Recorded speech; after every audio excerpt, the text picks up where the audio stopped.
Au volet politique, 5 syndicats, 3 organisations patronales reçues ce matin à l'Elysée. Oui, alors même s'ils doivent aussi évoquer la vaccination et la relance économique, c'est bien le sujet des retraites qui est le plus brûlant. Emmanuel Macron doit dire dans les prochains jours s'il lance une réforme ou non. Maud Descamps, parmi les partenaires sociaux, pratiquement personne n'en veut. En effet, aussi bien du côté de la CFDT, de Force ouvrière, de la CGT que du MEDEF, on considère qu'il ne faut pas lancer cette réforme avant l'élection présidentielle. Nous avons l'espoir que le président de la République a entendu le message, confie-t-on du côté de la CFDT.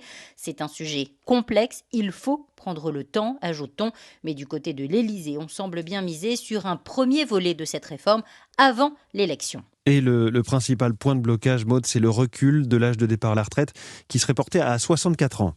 Oui, aujourd'hui, l'âge légal est de 62 ans en France. C'est le plus bas de l'OCDE. Le ministre de l'économie, Bruno Le Maire, invité du grand rendez-vous sur Europe 1 il y a quelques semaines, s'est dit en faveur du report de l'âge légal de départ. Une réforme qui est d'ailleurs pour lui une priorité. Mais les syndicats FO, CGT ou encore CFDT y sont farouchement opposés.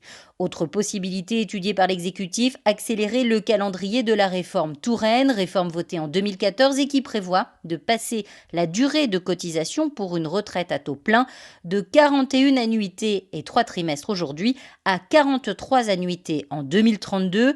Un scénario qui séduit certains partenaires sociaux comme la CFDT, à condition, dit-on, de faire les choses progressivement. Maud Descamps du service économie d'Europe 1.